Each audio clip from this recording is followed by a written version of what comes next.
friends. Welcome to Carpo's channel and a morning video here. So, stretch and prepare for, well, I can't have too long of a video here. I've only got 12 minutes left on my SD card. My other one broke in half yesterday somehow. Lost all my videos and pictures, but you know, so goes life. I woke up this morning and I started listening to some Joseph Campbell. And for those who don't know, Joseph Campbell wrote several papers, books, and did speeches about mythology and the history of why we believe what we believe, as well as he wrote a book about the hero's journey, which folks may be aware of, that the repeating pattern of hero's journeys that happens in books, movies, elsewhere. When a person looks a little closer at it, it seems that there's nothing new under the sun, that every story follows the same pattern. And in a nutshell, the hero has something he has to resolve. He goes off into an unknown place. He has to battle an enemy. Then he comes full circle back to himself, back to the status quo, which is being, just being and existing. Yet he's in a different state. And this is something that we all go through constantly in our lives. Yet it seems to be obscured by the commotion of trying to make something of ourselves, or trying to be something in this world, or trying to live up to the expectations of our parents or our teachers or leaders. And this causes a tear in a person's soul, where a person wants to follow their passion and do what they love, yet at the same time they're told that responsibility means to break down and do what you don't want to do. And in many cases this is true. I'll give you a short story that kind of defines my point. And I believe, I can't remember who said this, but he was sitting in a restaurant and he heard in the booth next to them, there was a kid who maybe was 11 or 12 and his two parents. And his father says, "Drink your tomato juice." And he says, "I don't want to drink my tomato juice. I don't like it." And he said, "It doesn't matter if you want to or not. Just drink it." And his mom steps in and says, "Oh, don't make him do what he doesn't want to do." And the father says, "We don't do what we want to do. We would do what we have to do." He says, "If we do what we want to do, it just puts us in danger." He says, "Look at me. I've never done anything I wanted to do in my whole life." And that right there sums up the story. The question is not whether or not we're living in a way that is safe, or in a way that we're protected. It doesn't matter whether we are financially or physically able to protect ourselves. What matters is if in our hearts we feel like we've accomplished something in our lives. This doesn't have to mean we wrote a famous novel. This doesn't mean that we have to discover a new land or climb a mountain. This merely means we have to climb our own mountains. And each one of us has our own mountains to climb daily. And when you step back and you see that it's just an illusion to believe that any people in this world have it all figured out, that even some of the most calm, collected, well-organized individuals still have their demons. And to take the word demon, which was derived from daemon, the original meaning of demon was not something evil. This is what religion did to the word. The demon, the term demon, were, in a nutshell, hurdles that we had to overcome, or the negative things in our life. Our demons may be our addictions. Our demons may be our anger problems. We may have several different demons to fight off. Yet, these are all internal. There is no external demon. The idea of evil and what we consider to be threatening or dangerous is derived from our programming, whether it be external or internal, and usually both. That we believe that there is something negative that we have to fight off, as if it's an external source, but it's not. It's very internal. That two people standing side by side can have completely different perspectives of something. And I think that what we're afraid of the most is death, although we don't want to admit it. We beat around the bush. When you confront somebody with the idea that maybe they're just afraid of death, they will say, I'm not afraid of death. Some people may say, oh, I'm just not afraid of dying, just how I might die or I might suffer.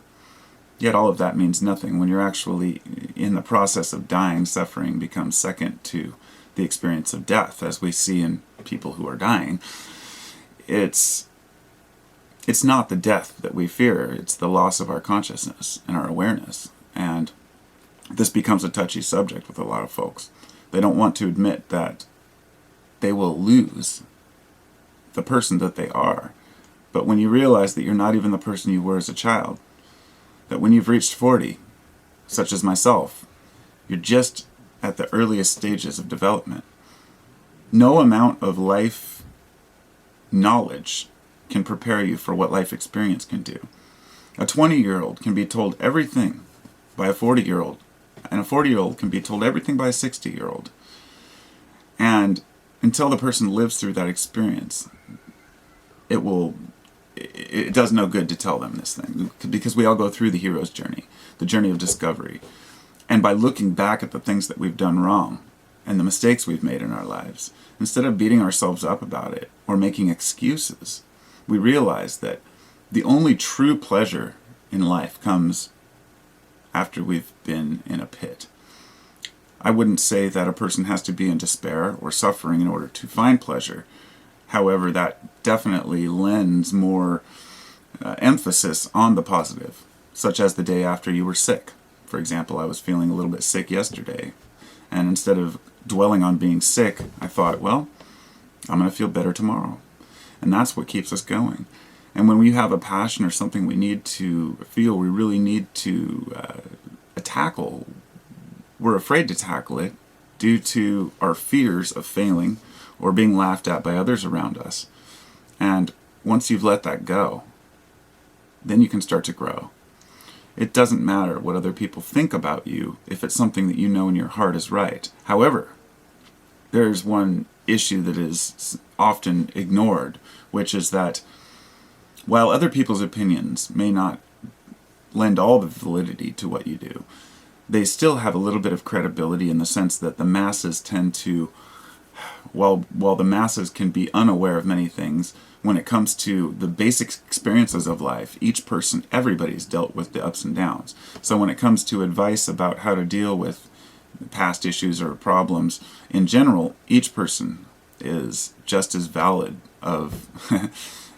their opinion is just as valid as the next. And these are the repeating patterns that we see in mythology, that we see in the stories. And this is why stories are the single most important thing that we have. Looking at religion from a different aspect and seeing that, sure, we can find a way to say that Christianity must be true because it's existed for 2,000 years. Or a person can look back and say, but what about the 8,000 years before that without it? And then the atheist would say, well, it only endured because it gave people comfort. Well, can the truth be somewhere in the middle? That perhaps these metaphors, these allegories and stories were all made out of pre-existing ideas. And if you begin to look in the pre-Christian era, you'll find these same stories repeated over and over, because they're not true stories, they're metaphors for being alive and being human. The idea of Jesus being crucified is the idea of all of us being pinned up for the choices that we make, and by standing by what we believe, and how it doesn't matter if you're killed because of it, because your ideas are always there.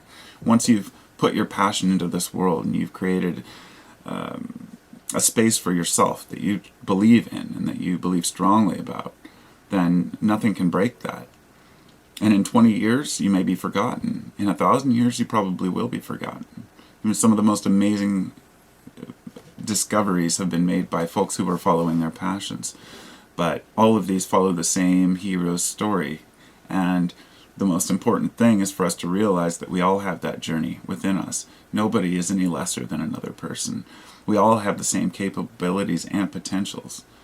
And if we don't fulfill those obligations to ourselves, then we only have ourselves to blame. We can't blame an invisible Illuminati or the government. We can't blame our parents or our teachers. And we learn that if we try to place blame, it only comes back to haunt us, because those people are out of our lives, or at least that stage of, if your parents taught you something that you found to be untrue later, let it go.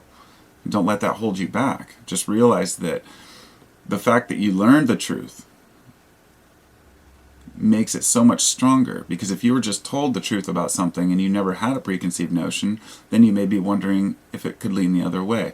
And this is why exploring and going through many different mindsets and ideas, don't be afraid to do that. Don't be afraid to take on a religion if that's something you want to do. Don't be afraid to leave a religion if that's something you want to do.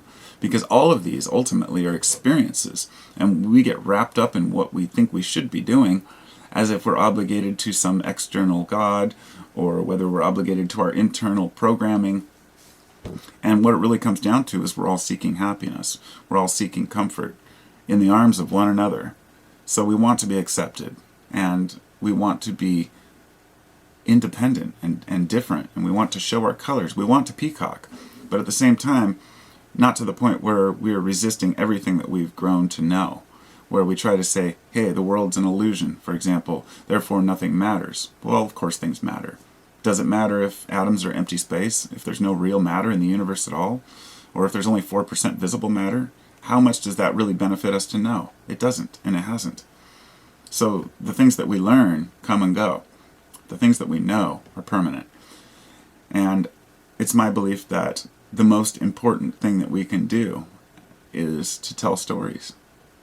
And this is something that my friend and I discussed on a mushroom trip last year, up in the mountains and laying under the stars and talking about the ancestors and the stories, and how these stories endure for a reason, because people love to hear stories.